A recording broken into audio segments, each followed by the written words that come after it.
Hey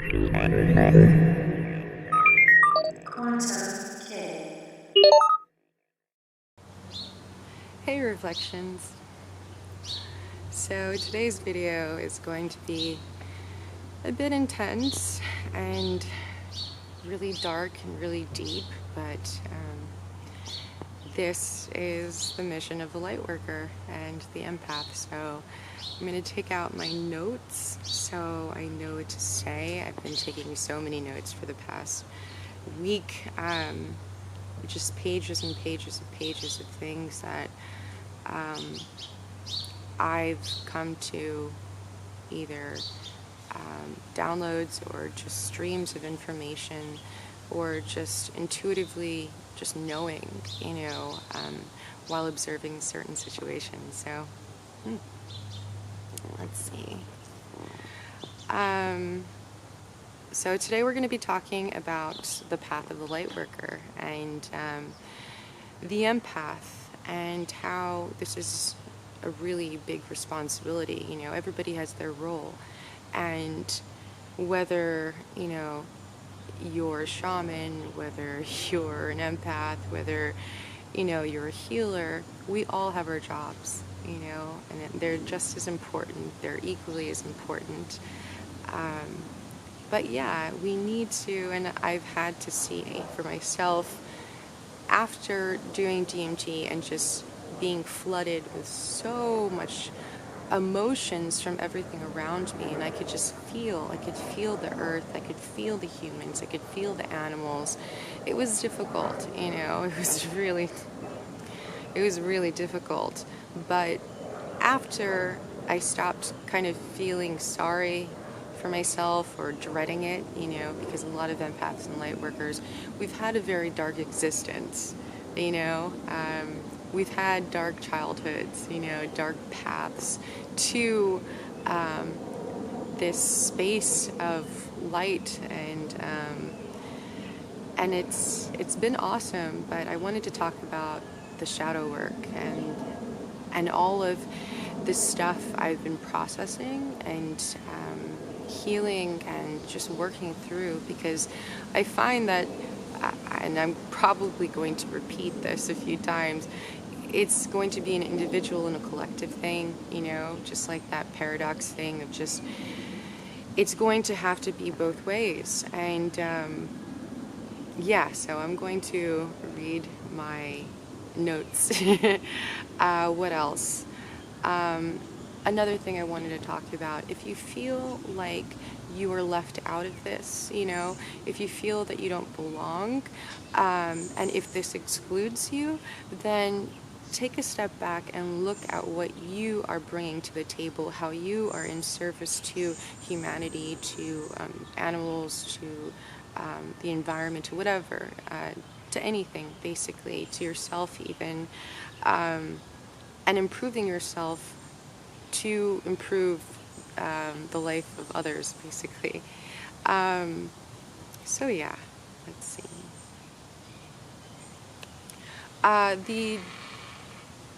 What was that? I think that was a goose or something. So yeah, all those people that are feeling like they're left out, it's because you're not doing anything and you're not working in your life path or your mission. So if you are not being fulfilled, of course, you're going to feel excluded. You're not going to feel part of the collective, of the interconnectedness of all of us. Let's see. Now, the dark forces which we are basically dealing with and trying to overcome, and again, we're going to have to do this on a spiritual level as well, which I've realized. And I've always asked questions about that, and now, especially now, I have a very deep understanding of why exactly. And again, this felt very just like torture. This felt like, why me? For, until last year, actually, and this year I really started understanding exactly why. So the dark forces that we are currently dealing with are the projections of the shadow, basically, and it is within all of us. So the devil, the devil tarot that I saw, that is us, and humanity has a this deep-rooted dis-ease, of the psyche, of the human psyche. And as an empath and light worker, of course, it's our job to go within and to observe that darkness and to accept and to process, no matter how dark it is. Which again, I kept on asking myself why. And I'm trying to make it all flow because I have just so many ideas coming in. I asked the entity, the Chinese emperor entity that I saw in a dream, after seeing my own actions directly or indirectly affect another sentient being. And that caused suffering. And I watched that. And that suffering was the cage of their consciousness. And their suffering I couldn't handle. So I asked this entity why. And they start just laughing, just smiling at me. And now, again, I understand why. As an empath, you realize that there is suffering. And a lot of people may say, well, who cares?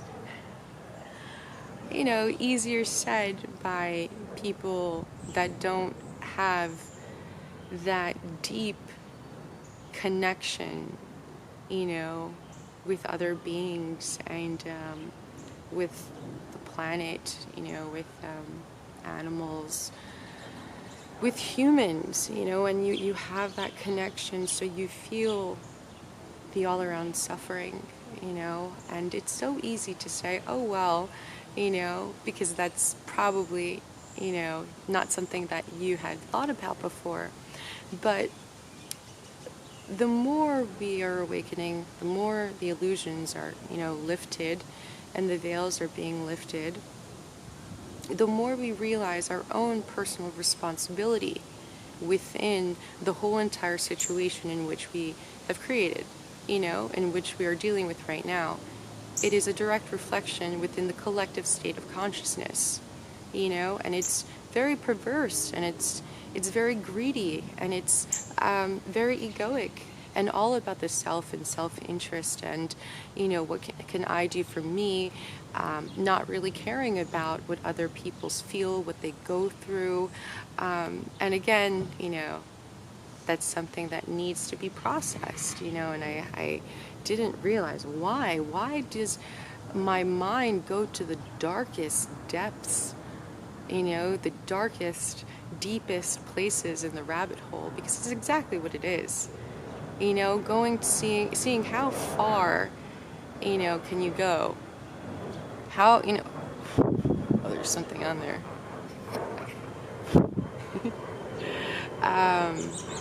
Oh man, that completely knocks the flow right out of me. But yeah, dark forces we were talking about, facing the deep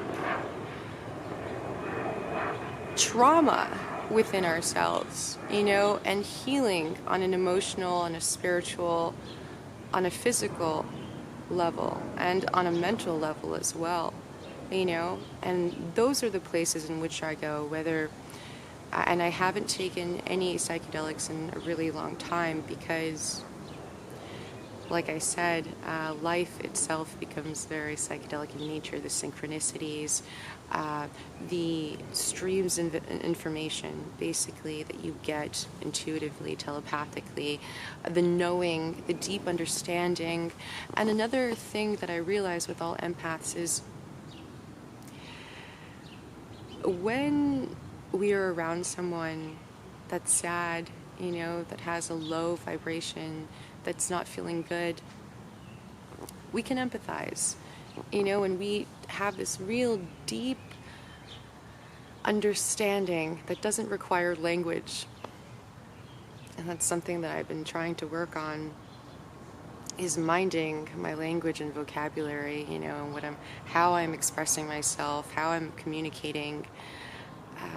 But that's another thing I realize, that there is no thought process that is involved. There's no problem solving. There's no talking when deeply feeling the emotions of someone, and giving that energy, that healing energy, and loving, whether you're a healer, whether, whatever you're doing with that person, just that exchange of energy, and knowing that. So that's one thing that I've realized. Okay.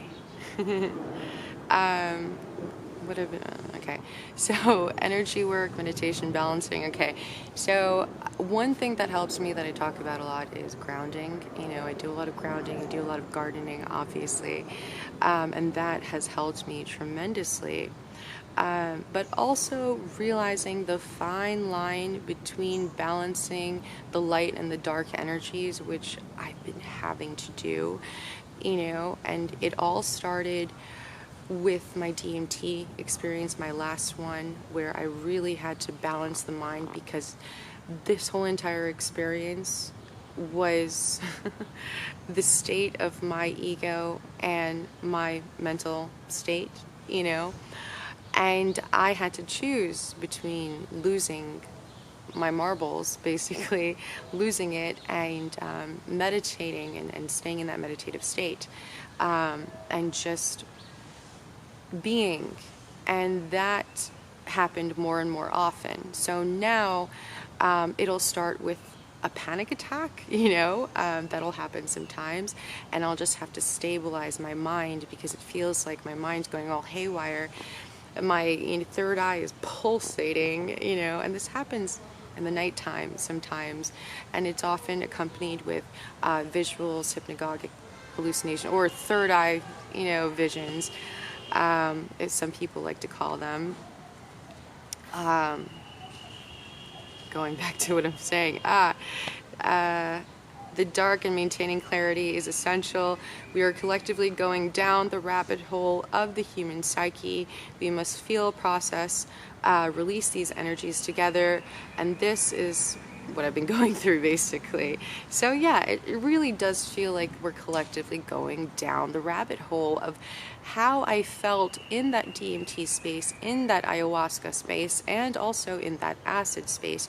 I remember being in that space of just going into the fractal just nature of the program, just going around and around in circles in that infinite loop, and you're just, time stops and you're just looping and looping, and it shows you, the inner workings of the collective mind. It shows you the insanity, so these are basically states that you experience in the psychedelic experience that cross over to reality, when you are sensitive. So that's been really difficult, but meditation has really helped with that.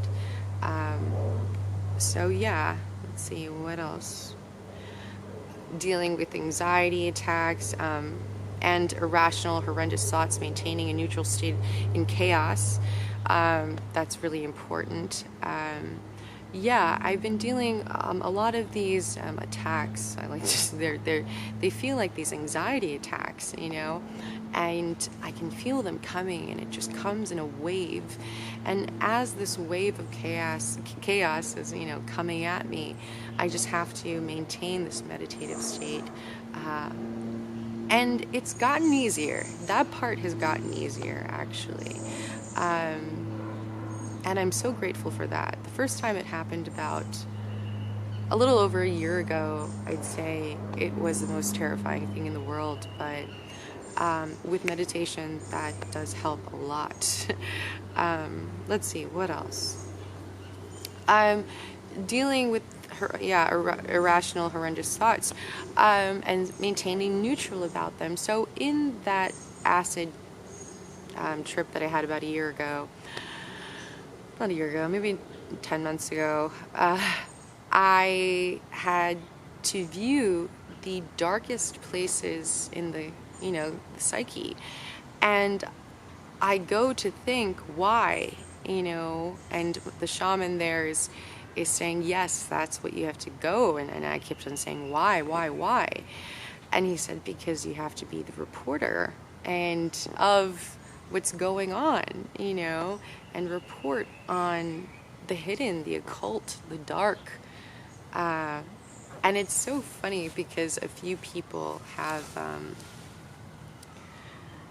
told me that that's something that I'm going to have to share, and it's been really difficult. I've been really torn because I'm like, should I talk about that? That's not very, love and light. That's pretty dark, and it's the murder, it's the rape, it's the slavery, it's all of the things that are wrong with the world that the empath or the light worker has to process. First, observe, feel it, let it flow through you, process it, and release it, and just really feel with it and sit with it for a while. And that's tough, really sit with it. And I find that if we all start doing this, and we all just have more compassion, and think before we speak, think before we say, because again, there's not going to be, in these realms, it's not about the talk, it's about the feeling, and let's see. So yeah, basically being still in the chaos and merging dualities, seeing the oneness in everything. Let's see, what else? What I want to talk. Okay. So I also wanted to talk about empathy is just a state of deep feeling, being, I think I talked about that already. And there's a lot of things that I have here, but I think I'm gonna leave that for another time. There's just like notes and notes and notes. But yeah, that's basically what I've been dealing with, and I wanted to make a video so people know that, this is normal, this is natural. This is something that we all have to do from time to time, and it passes, it comes in waves. That becomes a little bit easier. But the darkness is really tough. But somebody's going to do it, right? And I don't think I would have signed up for anything that I can't handle. It's really disturbing stuff, that the light worker and the empath have to deal with. The collective trauma, the collective suffering, the collective abuse, and who's going to process that? It's us. It's all of us. And we have to put ourselves in everybody's situation. And I know it's difficult, but not judging good and evil, but judging what's compassionate, That's really all we can do. Can we completely stop the suffering? No. That's hard, but we can respect the suffering of others and try to not add to it, and I find when it becomes really intense that I do separate myself, but that's because it becomes a bit too much to handle, I love and respect myself. That's why I like to keep a distance, and I don't allow myself to feel sorry for anyone anymore, because you could fall into that trap of feeling sorry for yourself that you have to feel this, sorry for yourself for others for going through it. But I don't allow, the complaining, and I don't allow myself to feel sorry, but I do process, and I think that's going to be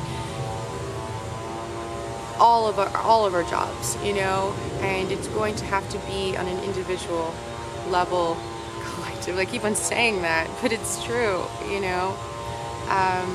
and this is the last message of information I've gotten. It's been really difficult to process, and it's heavy, and I keep saying that, but I'll get into it with the rest of the series. Obviously, this is the first one that I'll be doing, and I'll try to pad it in with some nicer stuff, but